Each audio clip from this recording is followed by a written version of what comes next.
GBA Consultoría y Capacitación presenta una emisión más del programa Los Mejores Fiscalistas de México, producido por la contadora pública Ángeles Mandujano. El tema en esta ocasión, tópicos del crédito fiscal y la situación actual, con la participación especial del licenciado Fernando Ramiro Vega Vargas, quien es licenciado en Derecho por la Universidad Nacional Autónoma de México. En 2014 constituyó la firma de abogados Vega Vargas Abogados Fiscalistas. Ha participado como expositor en conferencias de la Comisión de Finanzas Públicas y Derecho Fiscal de la Barra Mexicana, Colegio de Abogados AC y en el Instituto Mexicano de Contadores Públicos, así como en varios colegios del interior de la República. Desde el año 2000 hasta la fecha, es titular del Seminario de Defensa Fiscal de la Materia en Impuestos de la Universidad ISEC, miembro de la Academia Mexicana de Derecho Fiscal AC. Autor del libro Impuesto Predial, Análisis de Ilegalidad, editado por Tax Editores, así como de artículos publicados en las revistas Gaceta Fiscal Mexicana, Nuevo Consultorio Fiscal, Puntos Finos, entre otros. En la conducción contaremos con la participación del maestro Francisco Cárdenas Guerrero. Amigos, muy buenas tardes. Bienvenidos a su programa Los Mejores Fiscalistas de México. Pues ya nos presentaron a nuestro invitado de lujo del día de hoy y yo quisiera darle las gracias a mi amigo, el licenciado Fernando Vega Vargas, porque además de ser un profesionista exitoso, es un gran ser humano. Y le quiero agradecer, Fer, muchas gracias por estar aquí, de verdad. Qué amable. Es un placer tenerte por aquí. No, es un placer para mí compartir contigo. De verdad, amigos, que una persona preparada, una persona dedicada, una gran persona, nuestro amigo Fer. La verdad, me da mucho gusto contar con su participación y pues decidió GBA engalanarse el día de hoy con la presencia de nuestro invitado para que nos desarrolle un tema que no es tan común, un tema relacionado con el crédito fiscal y su situación actual. Estamos platicando como comentario al margen con Fernando en relación a su libro, uno de sus libros, no es el único, pero bueno, el análisis temático del Código Fiscal de la Federación en 2 tomos y le platicaba yo que al estarlo estudiando, por supuesto que no lo he terminado, Fer, no, si me haces preguntas ahorita y examen, no creo pasarlo todavía, pero lo he estado analizando y la verdad muy recomendable. Le comento a Fer que es para dedicarse tiempo porque es muy, muy profundo todo el análisis que hace del Código Fiscal de la Federación y pues derivado de este y otros temas más que se desarrollan en el libro es que nos adherimos a platicarte, Fer, de este tema. Sí. Entonces, sin más preámbulo, yo quisiera que nos comentaras, Fer, ¿por qué es importante, antes de iniciar con los cuestionamientos, por qué es importante conocer acerca del crédito fiscal? ¿Qué de novedoso tiene o qué nos puedes platicar? Y ahorita lo vamos a analizar. Sí, cómo no. Bueno, en la doctrina y en las escuelas, cuando hablamos de crédito fiscal se limitan en una forma muy reducida a hablar del crédito fiscal, pero en un tono muy superficial. Okay. Suele suceder con muchos temas esto. No nos acercan con detalle o con el detenimiento requerido a, pues, ilustrarnos qué encierra el concepto de crédito fiscal. Okay. Nosotros hablamos de crédito fiscal, decimos, es una deuda. Así lisa y llanamente, y no reparamos en el cómo se llega a la deuda y hacia dónde se destina esta deuda. Okay. Entonces, a mí se me ocurre que es un tema muy abundante porque en relación a él puedes describir muchos conceptos. Bien. Que van a depositarse en la definición del crédito fiscal. O sea, cómo se origina, cómo se destina, inclusive cuál es el meollo de la recaudación para poderla destinar finalmente a la Tesorería de la Federación, quien a su vez hace, de acuerdo a la ley de egresos, su presupuestación para el gasto público. Bien. Todo eso va a girar en torno al tema que hoy vamos a tratar, al crédito fiscal. Entonces, yo creo que cuando vamos a una clase, a una sesión, a un diplomado, no se repara mucho en ver un tema con detalle y entrar a fondo para poderlo platicar. Precisamente en el libro cuidamos mucho todo esto que estoy platicando, porque tratamos de ilustrar en cada capítulo, en cada subtema, cada punto que se cuestiona en ese libro que se hizo con mucho cariño. Pero sobre todo, nosotros lo que queremos es que en esta sesión y con tu grata dirección, lleguemos a conocer más a fondo el concepto de crédito fiscal y lo utilicemos, porque además tiene una vigorosa práctica cotidiana. Todo tiene que ver con el crédito fiscal y su recaudación.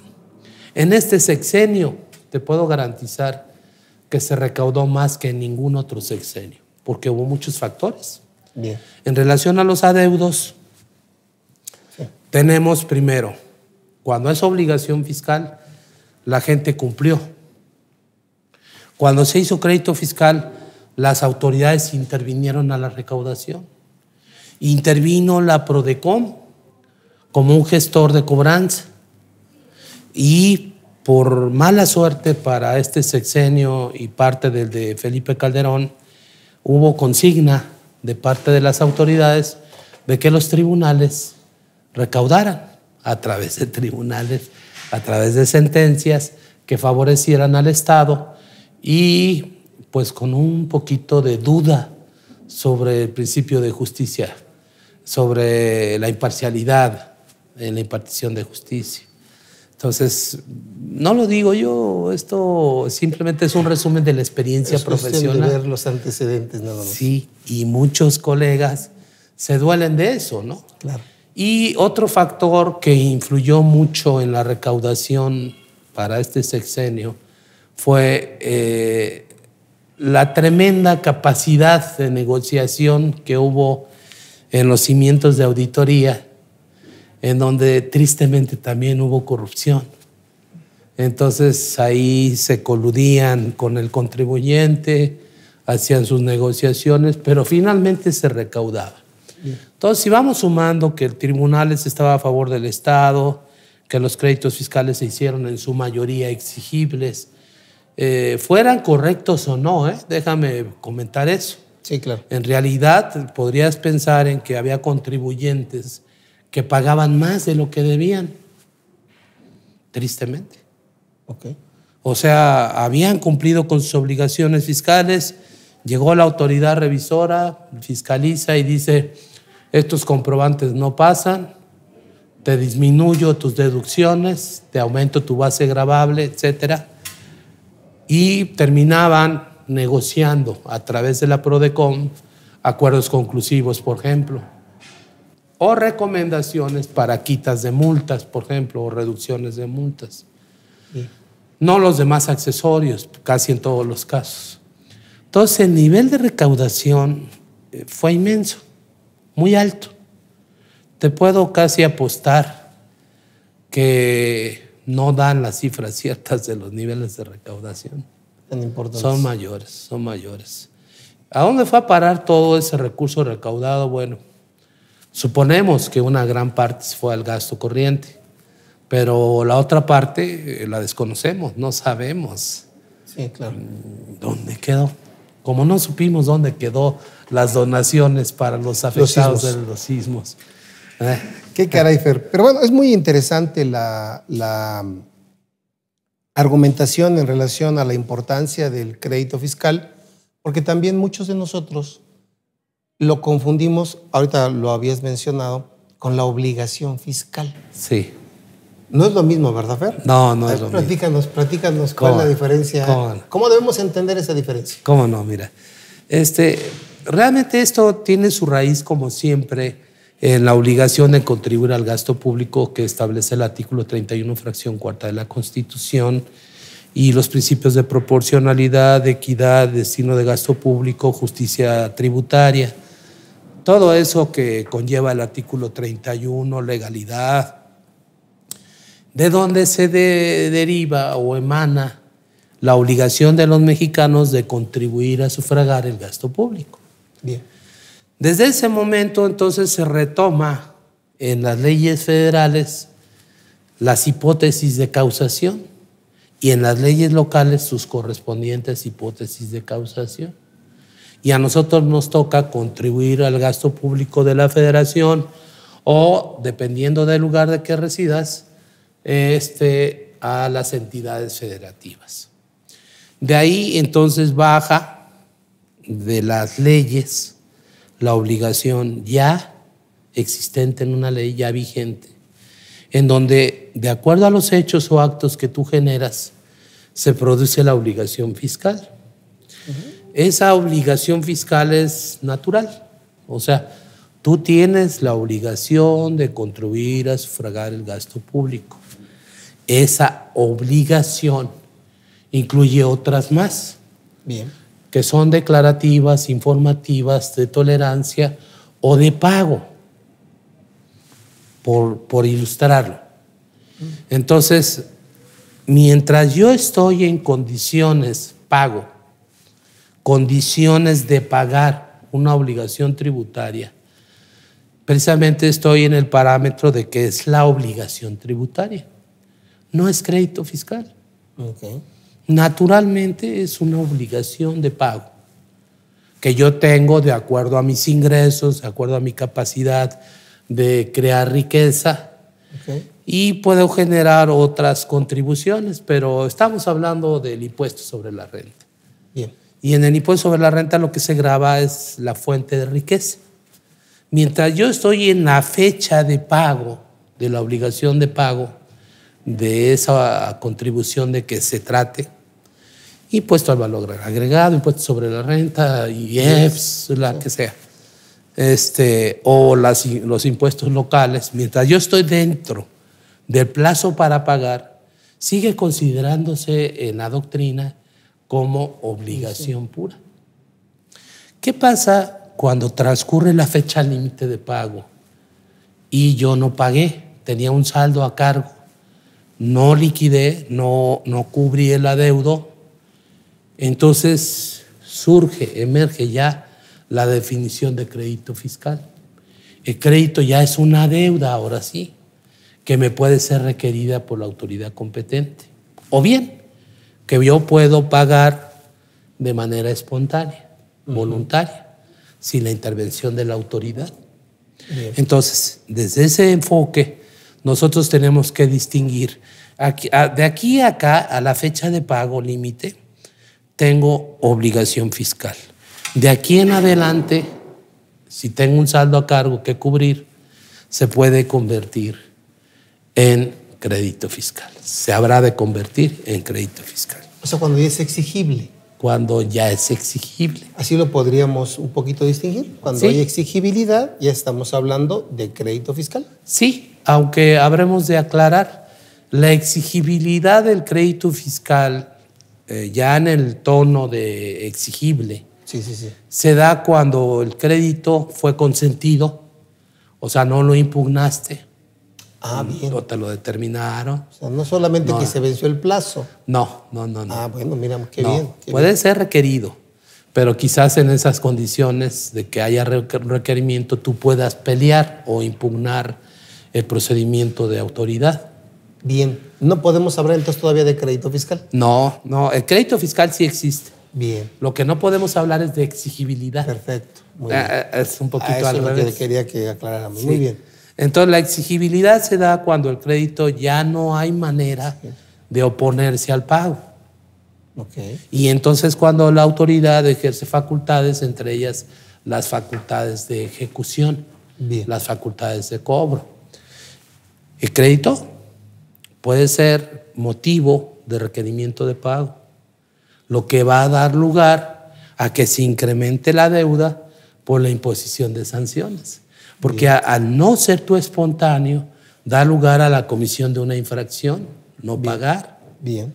Y el no pagar va a dar lugar a la imposición de una multa, lo que va a encarecer el adeudo, porque las multas fiscales federales y las locales generalmente se imponen en función de un porcentaje, una porción del monto del adeudo actualizado. Entonces, si tú dejas pasar y corres el riesgo de que la autoridad en cualquier momento te pueda requerir, el crédito ya existe porque no lo cubriste en el tiempo que tenías para cubrir la obligación.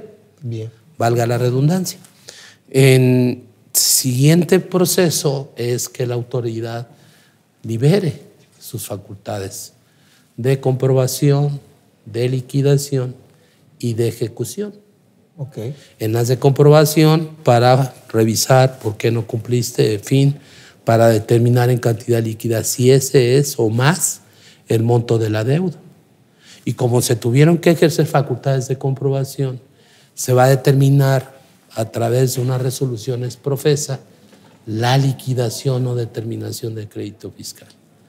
Y una vez que te notifican la resolución, tú tienes en tu haber la posibilidad de hacer valer medios de defensa. Recurso de revocación o bien optar por el juicio contencioso. Y en esas condiciones el crédito está sub judice. Okay. Entonces la exigibilidad no llega. Bien. Que hay una confusión de parte de las autoridades en el procedimiento de ejecución. Dice, si tú no pagas o garantizas en 30 días, el crédito fiscal se hace exigible. Es lo que cuestionábamos hace un momento. Sí. Y es un error. Ese es un error. ¿Por qué? Porque la autoridad se olvida que la exigibilidad depende por mucho, de que tú aceptes incondicionalmente el adeudo, lo consientas, es decir, no hagas valer los medios de defensa dentro del plazo establecido por la ley para defenderte. Aún pagando, que esa es otra pregunta que te tenía. Es una gran pregunta. Aún pagando, ¿verdad? A ver. Vamos a tocar. Sería bueno ahí para que... Un muy buen momento para... Sí. Qué buena pregunta me haces, Paquito. Mira, el pago no equivale a una garantía. Con el pago lo que haces es detener la generación de accesorios y de actualización. Es decir, que se generen recargos y que se esté actualizando el valor de la deuda principal. Bien. Incluyendo la actualización de las multas, por ejemplo, que es un accesorio. Bien. Pero el crédito en sí genera intereses fiscales o legales que se llaman recargos. Y por el otro lado, la actualización, que es una forma de restituir la capacidad de compra del dinero. Bien. Es una forma de restituir. Entonces, cuando nosotros confrontamos la situación en un litigio, el crédito en sí está sub judice. Bien. Sub, bajo, judice, decisión de autoridad judicial o jurisdiccional. Bien. Puede ser autoridad administrativa, queda incluido ese concepto. Por mayoría de razón, más bien. Por mayoría de razón, entenderíamos que si tú haces valer un recurso administrativo, el crédito se queda bloqueado. Fíjate que tan es así que el artículo 144 del Código Fiscal dice que no se podrá iniciar el procedimiento de ejecución hasta que se dicte resolución al recurso de revocación. Bien. Por ejemplo. Eso quiere coincidir desde cualquier punto de vista jurídico de que el crédito no se ha hecho exigible. Existe, ahí está, pero está pendiente de resolución de un medio de impugnación. Decimos los abogados sub judice. Bien. Y por lo mismo no se puede cobrar lo que está pendiente de resolución y que admite otras instancias: recurso, juicio, amparo, directo. Bien. Hasta la revisión de amparo si hay cuestiones de constitucionalidad entredicho. Bueno, si nosotros observamos, el crédito fiscal existe, pero la exigibilidad queda supeditada entonces a que yo acepte el reconocimiento del adeudo y decida pagar. Una forma es dejar que transcurra, cuando te han determinado un crédito fiscal, dejar que transcurra el plazo legal para su impugnación. Pero vamos a suponer, lo voy a poner más complicado, vamos a suponer que el procedimiento que tú seguiste fue una petición, la solicitud de reconsideración. Okay. Es decir, no fuiste a recurso de revocación ni a juicio, pasó el término legal, no ha prescrito el adeudo, en ese momento solicitas, ejerces tu derecho de petición, la reconsideración del artículo 36, tercer párrafo del Código Fiscal de la Federación, y le dices a la autoridad, hubo estas inconsistencias y estas ilegalidades, pongo a tu consideración facultad discrecional que reconsideres el adeudo y lo puedas revocar. Y la autoridad lo llega a revocar. Cuando es tan obvia la violación de parte de la autoridad revisora y liquidadora, lo puede revocar. Bien. Cuando tú ejerces el derecho de petición, fíjate bien, no es medio de defensa. Es una petición como la solicitud de condonación de multas. No es medio de defensa, son peticiones puras, lisas y llanas. ¿Qué pasa? En ese momento la autoridad debe pronunciarse a la respuesta en respeto irrestricto al derecho de petición del artículo 8 y 35, fracción quinta de la Constitución, claro, que los dos hablan del derecho de petición. Y entonces tú dices, bueno, en ese sentido, ¿qué pasa con el crédito fiscal? Eso no es exigible, lo que decías, porque ya no hay medio de defensa. Ya no está sub judice. No, pero está bajo el efecto de un derecho de pedir que pone en suspenso la exigibilidad, porque no sabemos qué va a contestar la autoridad. Como te puede revocar, como te puede confirmar. ¿Y qué pasa si te confirma?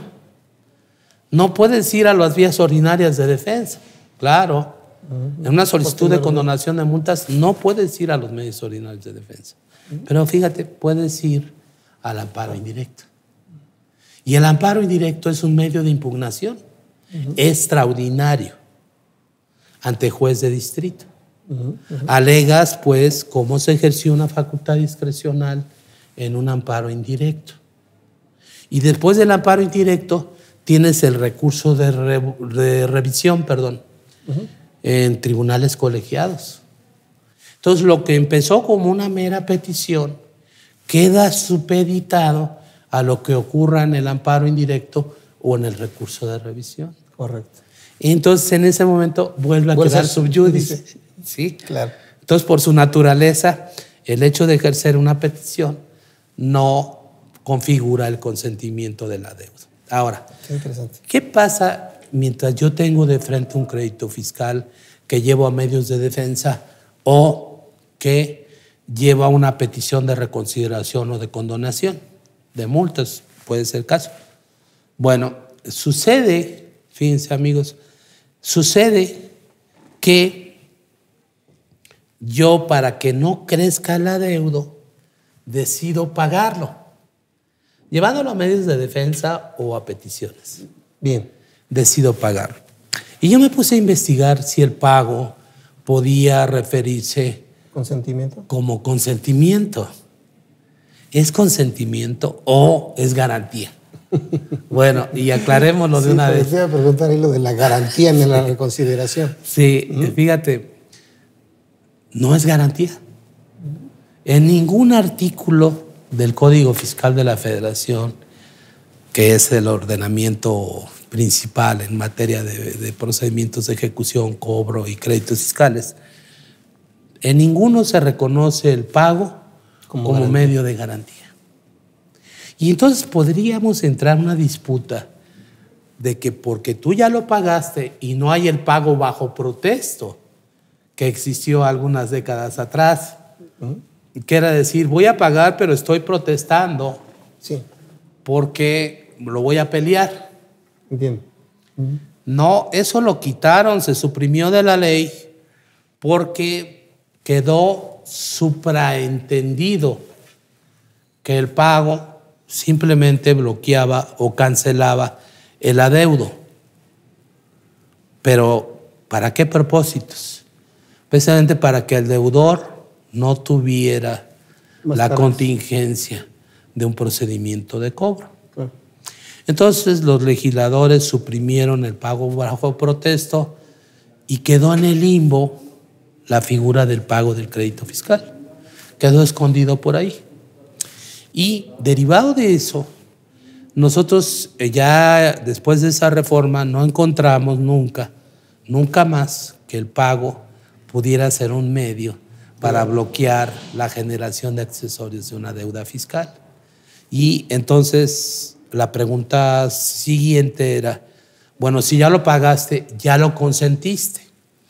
Pero el artículo 124 del Código Fiscal y a su vez otro artículo de la Ley de Procedimiento Contencioso señalan que cuando tú impugnas en tiempo, no consentiste el adeudo. Porque por consentimiento para efectos fiscales se entiende no hacer valer los medios de defensa dentro del plazo establecido por la ley. Bien. Y si tú no consentiste porque impugnaste oportunamente, el pago que tú hayas realizado solo detiene los efectos divididos del procedimiento de cobro en relación con la determinación y legalidad, la legalidad del adeudo que te han fincado.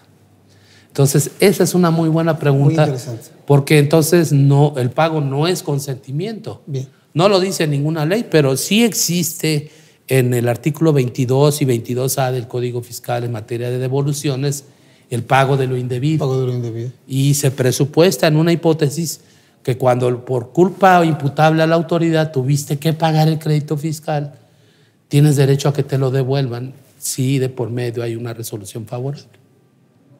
Y ahí lo amarras. Claro.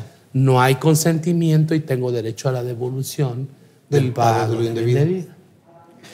Qué interesante, Fer. No, excelente y muy claro. Gracias. De acuerdo a esto que nos estás platicando, que nos estás llevando de la mano, y te agradezco mucho que nos ilustres así. Sí. Entonces, ¿qué conceptos son los que dan origen, para cerrarlo, al crédito fiscal? Sí, cómo no. Mira, son muchos los conceptos. Nosotros cuando estudiamos Derecho Fiscal, se limitan a hablarnos del artículo 4 del Código Fiscal, de que son los que tienen derecho, dice. Y que hay un punto ahí importante que tú comentas, ¿no? Sí. Una propuesta de cambio. De cambio legislativo. Pues que la autoridad no ejerce derechos, ejerce facultades. Entonces, yo diría que sería la potestad o la facultad de la autoridad de hacer efectivos los créditos fiscales a su favor, que provengan, y ahí está la fuente del crédito fiscal, de contribuciones, de aprovechamientos, que también generan accesorios. En ambos casos, de sus accesorios. La parte final del artículo 2 del Código Fiscal, después de ilustrar cuáles son las contribuciones, nos dice cuáles son los accesorios de las contribuciones. Bien. Y entre ellas están los recargos, las multas, gastos de ejecución y el pago de cheques sin fondos. Muy bien. Entonces, ya ahí tenemos los comentarios principales de los generadores de los créditos fiscales. Pero el artículo 4 agrega, más los que se tenga derecho a percibir de los servidores públicos por violación a la ley correspondiente. Bien, también. Entonces, cuando se les impone la obligación de pago de una sanción o de la devolución de algún dinero más una sanción a servidores públicos y particulares relacionados en un acto de control, de vigilancia, entre comillas, del Estado, el crédito fiscal se deriva de esas determinaciones y mientras se impugna se tiene que garantizar igual que los otros conceptos de crédito fiscal. Y hay otra, más adelante el artículo 5 dice que en los casos de reciprocidad, que haya tratados bilaterales o multilaterales, en los que haya un adeudo de un extranjero que reclame un gobierno extranjero a alguien que está domiciliado en nuestro país, el gobierno mexicano le dé el mismo tratamiento de crédito fiscal y lo entregue al gobierno. ¿De qué se trata? Tratado. Del tratado. Y en ese sentido también cuando México tiene deudores en el extranjero, entonces en ese momento quien ejerce las facultades de cobro es el gobierno extranjero. Hay reciprocidad. Bien. Para que los créditos se hagan exigibles sin importar el país de origen hacia donde se trasladó el recurso. Bien. O el deudor principalmente. Bien, bien. Entonces así es como nosotros lo vemos. Esos conceptos, en mi opinión, son los que principalmente dan origen al crédito fiscal. Hay otros más, multas no fiscales. Las multas no fiscales están determinadas por autoridades que no son administrativas, pero no son fiscales. Bien. Entonces, por ejemplo, se me ocurre decirte un crédito determinado por la Secretaría del Trabajo a nivel federal. Esas multas federales las cobra el gobierno federal. También son generadoras de créditos fiscales. Esas que tengan determinadas otras entidades de facultades federales van a generar un crédito al que se le va a dar tratamiento de crédito fiscal. Bien. Porque el receptor, de acuerdo al artículo 31 de la Ley Orgánica de la Administración Pública Federal, de los cobros de los créditos fiscales, es la Secretaría de Hacienda y Crédito Público, quien anteriormente lo depositaba en lo que era la Administración General de Ingresos. La Administración General de Ingresos desaparece y emerge el Servicio de Administración Tributaria, con esas facultades que tenía la Administración de Recaudación. Y estas crean sus administraciones de recaudación. Bien. Entonces, desde el punto de vista ya reglamentario, es el Servicio de Administración Tributaria quien tiene a su cargo a la Administración General de Recaudación, y la Administración General de Recaudación subdelega las facultades de cobro para que se concentren los recursos a la tesorería, en este caso de la Federación, o a la tesorería de la Ciudad de México, o a la tesorería del Instituto Mexicano del Seguro Social, a las tesorerías. Si te das cuenta, es un detalle también muy fino en el que las receptoras de los ingresos son las tesorerías y las pagadoras de los egresos son las tesorerías, claro, que las van a bajar a las administraciones cuando tienen que devolver o entregar al contribuyente cantidades a su favor. Muy bien, Fer. Sí. En este contexto que nos ilustras, ya cuando el crédito fiscal es exigible, te voy a preguntar más adelante cómo se extingue el crédito fiscal, que es una parte también muy interesante.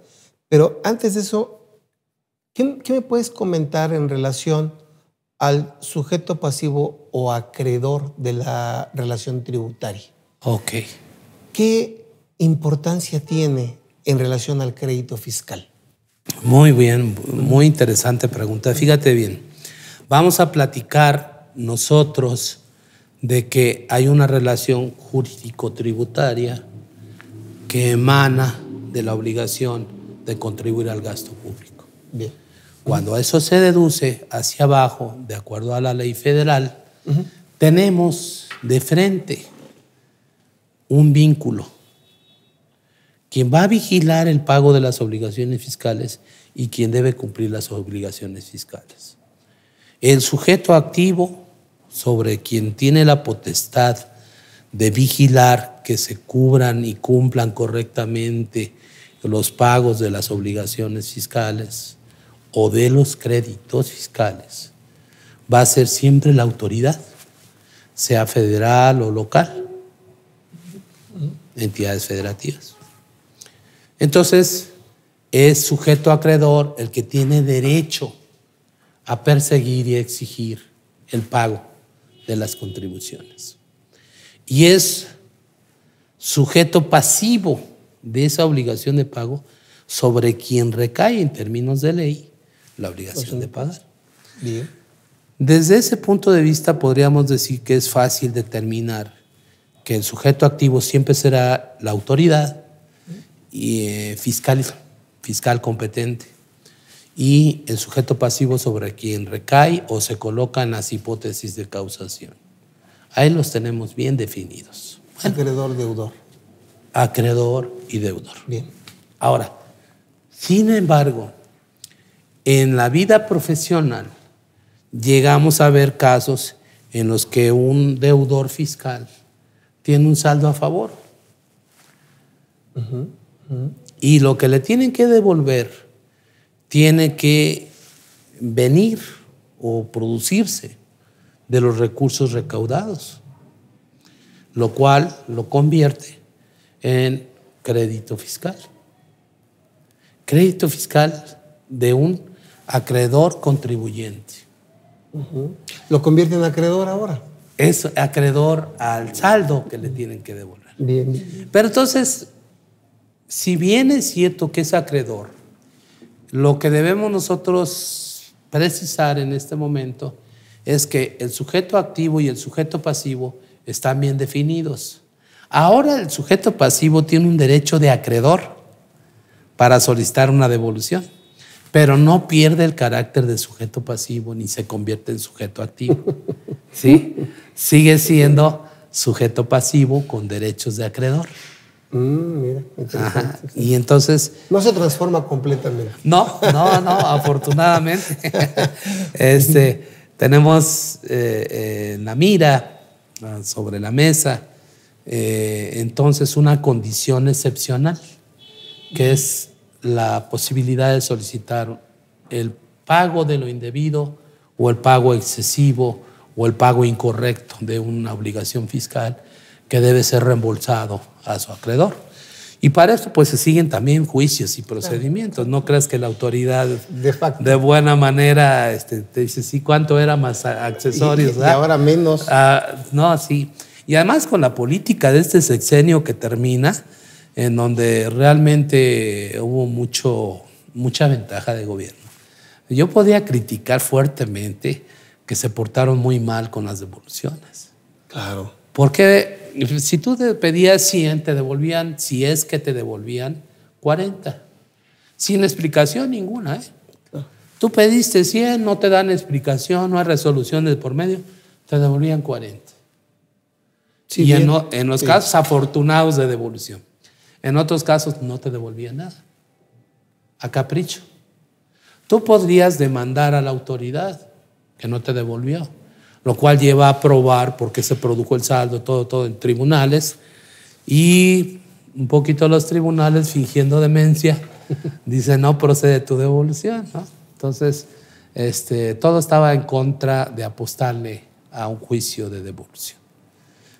No quiero decepcionar a los seguidores del litigio, pero sí les aseguro y les garantizo que tristemente hubo consigna en este gobierno, que yo no me pueden decir, oye, tú estás levantando un falso. No, yo lo he platicado con todos los fiscalistas y todos coincidimos en que hay dirección de gobierno hacia el Poder Judicial. Y el Poder Judicial está para servir a su empleador, a su pagador, que es el Estado. Y bueno, tristemente, ¿dónde quedaron los principios de debido proceso y de imparcialidad y de impartición de justicia? ¿Qué es lo que yo reclamo en estos casos? Pero el tema es la devolución, no te cambia de sujeto obligado a sujeto acreedor. Tienes un derecho de acreedor porque puedes cobrar, debes cobrar lo que pagaste de más o indebidamente. Permíteme insertar una pregunta relacionada y perdóname que me adelante. Sí. Te comenté hace un momento que iba a preguntarte yo sobre la extinción del crédito fiscal. Sí. Y dentro de las formas de extinción del crédito fiscal. Por ahí surge una, que también es una parte de la pregunta que te iba a hacer, y creo que es el momento para hacerla desde el punto de vista que nos comentas del doble carácter que tiene el sujeto pasivo, excepcionalmente como acreedor. Excepcionalmente como acreedor. Sí. Y es la figura de la compensación. Muy bien. ¿Qué te parece si la incluyes aquí ahorita que estamos en este? ¿Te parece bien? ¿Te parece adecuado? Podemos, con mucho gusto, Paquito, lo que tú me pidas es orden para mí, Señor. Muchas gracias, muchas gracias. Con mucho cariño y respeto, admiración Gracias. para tu persona. Gracias. Mira, tendríamos que pasar por decir que el crédito fiscal se extingue por, entre otros conceptos, el pago. Bien. El pago puede ser en efectivo, en parcialidades, diferido y virtual. Okay. Virtual le llaman. Virtual. Porque Vamos a ver el virtual. resulta que no se mueve físicamente el recurso dinerario, el flujo de efectivo. Bien lo dices. ¿Qué pasa entonces? ¿Qué es la compensación? Y viene a colación, ¿qué es el acreditamiento? Que es también otra figura que es interesante porque ahí nos hacemos engrudo los contadores. Sí. Pero bueno, sigue. Sí, mira, entonces en el acreditamiento y la compensación se dice que hay un pago virtual porque se toman recursos o fondos que está administrando el Estado, que ya está en poder, en manos del Estado, pero que sus resultados por disposiciones legales fiscales resultan a favor del contribuyente. Entonces, cuando tú tienes un saldo a favor en numerario determinado en dinero, tú puedes optar por compensarlo o por solicitar su devolución. Si sabes que hay un gobierno que no devuelve devoluciones, vete a la compensación. Entonces, en esa ya tú puedes ejercer los trámites de compensación. Bien. ¿Qué tomas? El saldo a favor y lo aplicas contra el saldo deudor. Por eso se llama pago virtual o se considera pago virtual, porque usas un saldo a favor que se aplica contra un saldo a deudor, y en la compensación, desde el punto de vista del Código Civil Federal, es cuando uno es acreedor de un saldo frente a un saldo que es deudor. Así es. Y lo que hace es compensarse.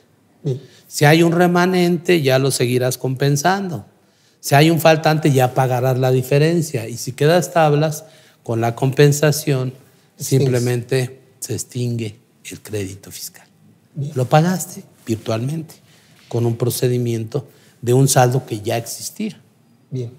Por eso se le dice virtual, porque ya está en poder de la autoridad del dinero, pero no es suyo hasta que no se aplique la compensación. Y entonces resta aclarar qué es el acreditamiento. Si la compensación es la aplicación de saldos, el acreditamiento es la aplicación de créditos. Por eso se llama acreditamiento. Aplicar créditos a favor contra créditos a cargos. Es muy similar a la compensación, nada más que aquí no se manejan saldos, no formalmente. Okay. Se manejan remanentes crediticios, créditos, Bien. una fórmula financiera. Entonces, si tú ves el crédito fiscal que tienes de frente y tienes acreditamientos que aplicar en un impuesto que admite el acreditamiento, no todas las contribuciones admiten esa figura de acreditamiento, pero el IVA o el IEPS sí lo permite. Pero clarísimo. Es una forma de manejar los remanentes de créditos. Y remanente a favor contra remanente a cargo. Entonces lo que aplicas es el crédito a favor contra el crédito a cargo, y lo que resulte lo mismo. Si quedas tablas, se extingue el crédito. Si tienes saldo a cargo, lo pagas la diferencia. Y si tienes un remanente a favor de crédito, ese crédito lo podrás acreditar posteriormente. lo sigues acumulando a tu favor. Muy bien. Así es como se aclara. Muy bien, entonces con esta parte tenemos las formas de extinción. De extinción. Del crédito fiscal. Sí, el pago en cualquiera de las formas las modalidades que que vimos, nos acabas de comentar. más compensación, acreditamiento, más la prescripción. Que es otro gran tema. Institución jurídica que libera del pago de una deuda. Y después de la prescripción tenemos la resolución que deja sin efectos la determinación que impuso un crédito fiscal. Resolución proveniente de un recurso administrativo puede ser, o puede ser de tribunales a través de una sentencia anulatoria de la que determinó el crédito fiscal. O sea, no basta con que transcurra el tiempo. No. Debo solicitarla. Claro, sí. Muy Precisamente bien. El artículo 146, en su último párrafo, dice que la solicitud de declaratoria de prescripción la puede solicitar en cualquier tiempo después de que transcurra el plazo prescriptorio el interesado. ¿Cómo lo verá la autoridad, verdad? Cuando de repente se niegan. ¿Sí le notifican? No, tú tienes que impulsar la petición para que se emita una declaratoria. Bien. De prescripción que te libere de la deuda. Bien. Si hay silencio de la autoridad, pues negativa, ficta y el juicio. Bien. Si hay respuesta de la autoridad y es negativa, la impugnación de la resolución. Y si es favorable a tus intereses, la anulación del crédito, la cancelación del crédito. ¿Sí es recomendable prescripción? Esa parte? ¿Cómo lo has visto en la práctica? En la práctica es muy aplicable, sobre todo cuando lo haces valer en medio de defensa. Bien. Pero, por ejemplo, vamos a suponer que tú sabes de antemano que quedó volando un crédito fiscal, pues por decir algo, del 2008, que tú presentaste tu declaración, reportaste un saldo a cargo, pero ahí se quedó, o te fincaron un crédito fiscal, lo peleaste, pero nunca fue requerido en ejecución. Y pasaron los años, 2008, ahora 2018, han pasado 10 años.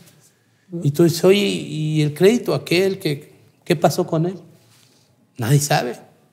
Entonces lo que se hace es solicitar en términos del último párrafo del 146 la declaratoria de prescripción, que es oficialmente el documento que te ampara de que se cancela el crédito fiscal. Y con esa declaratoria puedes entonces tramitar tu cancelación o baja del adeudo de tu historial crediticio del SAT. Claro.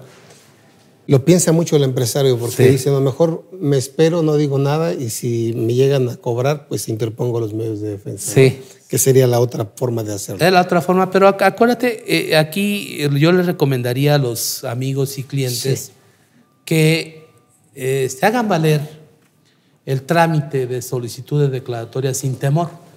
Porque el primero en tiempo es primero en derecho. ¿Qué pasa cuando yo solicito la declaratoria de prescripción? Ya la autoridad no puede bajar con su procedimiento de cobro.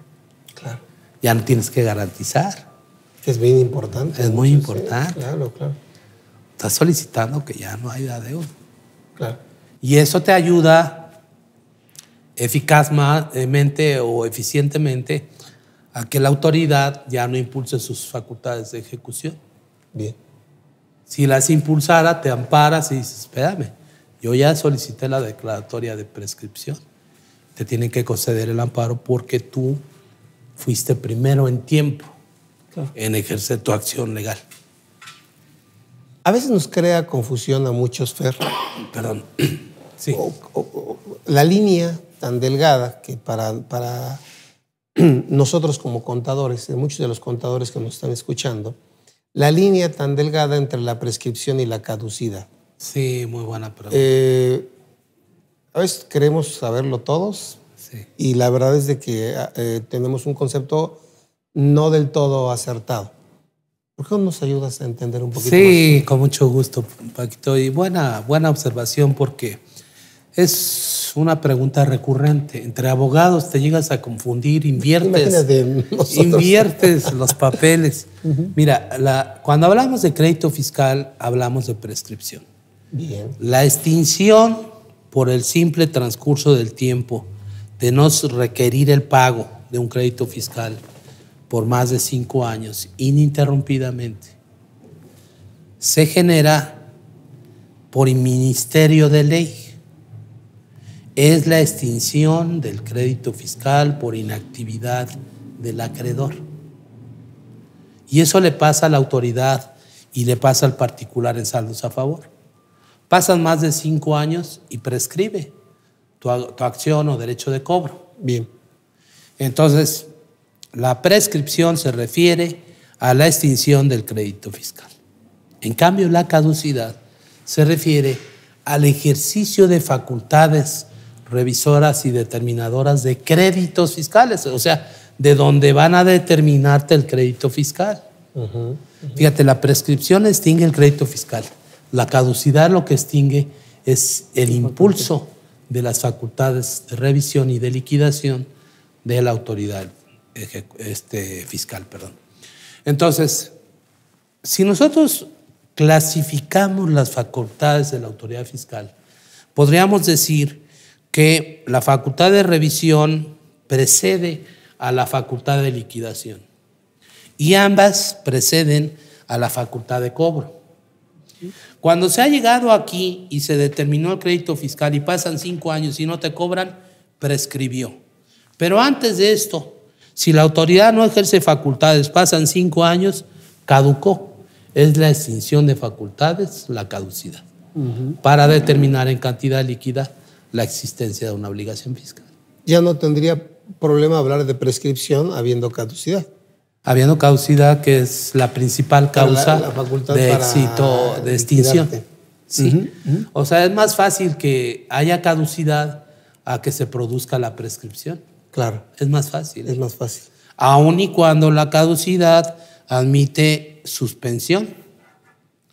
El crédito en la prescripción admite prescripción.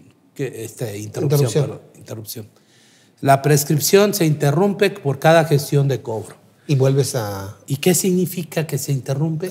Que se vuelve a computar el plazo a partir de que te requirieron el pago. Por eso es tan difícil. Te puedes ir 50 años. Pero sí. Si te están requiriendo periódicamente. 4 años, 11 cada meses. 4 años, 9 meses, ¿no? Y volver a... Entonces eso tenemos en la prescripción. En la caducidad, no. En la caducidad te dicen, tienes los 5 años para que se ejerzan facultades, más el periodo de facultades de revisión, que también se adhiere al plazo de caducidad. Entonces, ya iniciadas dentro del plazo de 5 años las facultades de determinación de crédito fiscal, o sea, revisión y liquidación, entonces ya ocurrido antes de que se consumen los 5 años, suspendió la caducidad. Bien. En la suspensión no se vuelve a retomar el plazo, a reiniciar, se va a continuar. Bien. Cuando hay reposiciones de facultades de revisión y de liquidación. Muy bien, Fer. Una pregunta más. A veces escuchamos también un tema relacionado, todo lo que nos has ilustrado tiene que ver, como lo decías en un principio, con el tema del crédito fiscal. Fíjate hasta dónde, tienes razón, hasta dónde vamos con el crédito fiscal. Ya nos explicaste nacimiento, ya nos explicaste exigibilidad, extinción, caducidad, prescripción, que la prescripción es la que se relaciona directamente con el crédito fiscal. Sí. Pero también escuchamos a veces, y no sabemos en qué consiste, la declaratoria de insolvencia del deudor. Ok. Voy a cerrar con esa parte, Fer, a ver cómo... Esa no califica como elemento que cancela crédito fiscal. Califica de una manera excepcional como una situación jurídica en la que se coloca el deudor de un crédito fiscal y que por insolvencia no puede hacer frente y pago del mismo. Entonces, la insolvencia tiene esta característica. Primero, solo la puede declarar la autoridad. O sea, mucha gente decía, vamos a declararnos insolventes. O sea, inocentemente o ingenuamente decían, Yo solito pues me ahí declaro. está la insolvencia en el código, vamos a declararnos insolventes, no tenemos de dónde se cobren. Bueno, perdóname, pero no es que tú solicites que te declaren insolvente, es al revés. La autoridad te tiene que ejecutar mediante procedimiento administrativo de ejecución para poder ejercer sus facultades de cobro y en virtud de ellas verificar cuál es tu situación patrimonial. Cuando tu situación patrimonial es precaria, no da para pagar el crédito fiscal. La autoridad lo que hace es verificar cuál es tu entorno y cómo es que te colocaste en esa posición de insolvencia. ¿Por qué te colocaste en esa posición de insolvencia? Ya que lo corroboró la autoridad, entonces se le permite, de acuerdo a Código Fiscal, hacer una declaratoria de insolvencia. Fíjate, declaratoria de prescripción, declaratoria de caducidad, aquí encontramos una declaratoria de insolvencia.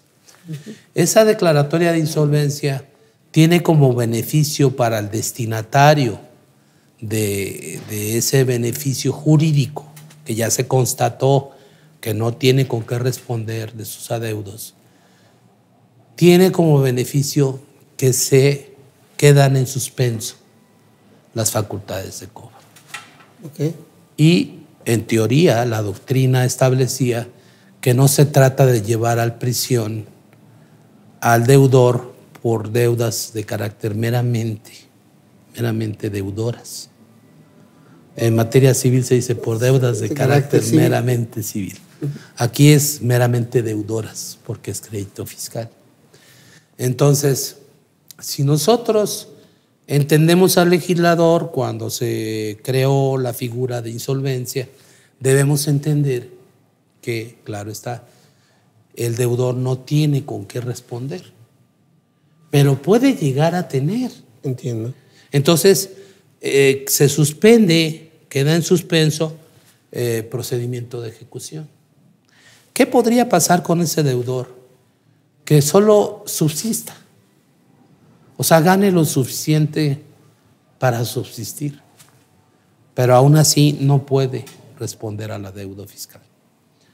¿Qué le podríamos recomendar? Porque el crédito va a estar vigente. O sea, no se perdonó el crédito.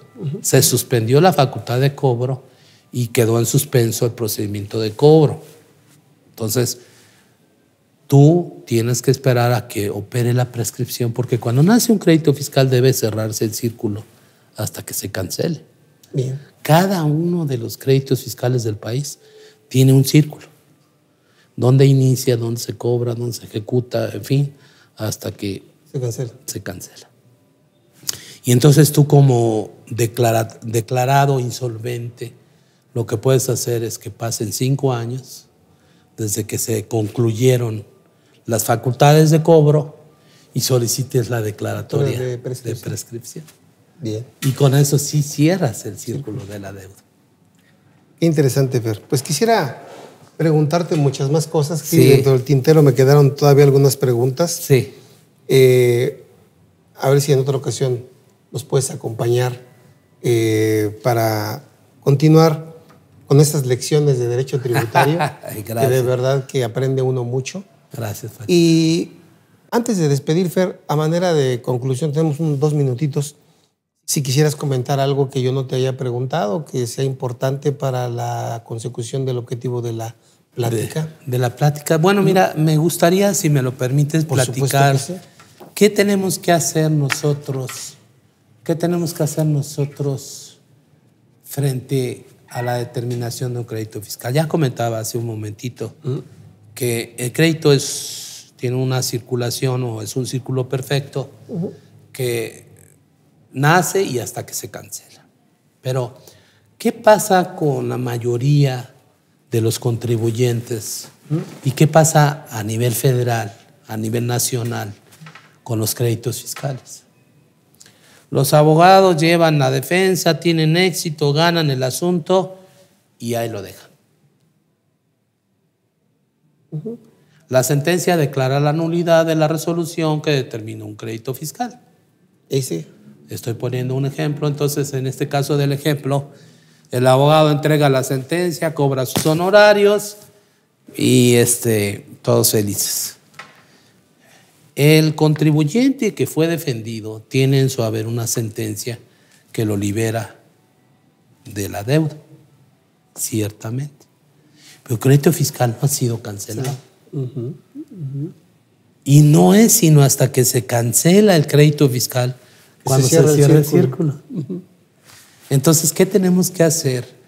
Tramitar con la sentencia certificada por el propio tribunal o por un notario, tramitar ante la parte cobradora la emisión del oficio que cancela el crédito fiscal.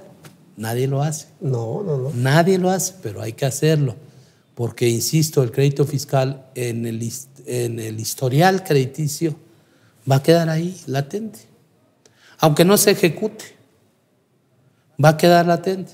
Oye, no lo van a ejecutar, ¿para qué lo...? Tú pide tu cancelación de crédito fiscal. Es la recomendación que yo daría. Que te condonaron la multa, pide tu cancelación de crédito fiscal. Que celebraste un convenio de pago en parcialidades y se cumplió el pago en parcialidades, pide tu comprobante de cancelación de crédito fiscal. Muy bien. ¿Por qué? Porque si no, no cerramos el círculo. No hay autoridad ejecutora, que es la encargada del cobro, responda por la determinación de la deuda. Qué interesante, Fer. Pues eso. Muy interesante y muchas gracias por esos comentarios que de verdad nos ilustran, nos hacen entender un poquito más esta materia. Sí. Y pues quisiera más tiempo para poder platicar contigo, pero ya tengo un tiempo límite. Sí. Quisiera aprovechar, además de agradecerte el tiempo que dedicas a este programa, a través de un pequeño reconocimiento, si me permites. Gracias, mi Paco. Leerlo para cerrar, mira. Sí. GBA Consultoría y Capacitación SC otorga el presente reconocimiento al haber participado en el programa Los Mejores Fiscalistas de México al licenciado Fernando Vega Vargas por su destacada trayectoria profesional aplicada al ejercicio de la consultoría fiscal en México, Ciudad de México, noviembre de 2018. Oh, Paco. Un placer, ¿eh? Qué amables. Yo siempre estaré con GBA. Me encanta GBA y un saludo a todos mis amigos. Un abrazo para todos. Ojalá les haya gustado el programa. Y cómo no, si tenemos la dirección de Paco Cárdenas, que es toda una institución en GBA. Un abrazo para todos. Muchas gracias. Un saludo fraternal. Gracias, amigos. Hasta la próxima. Buenas tardes.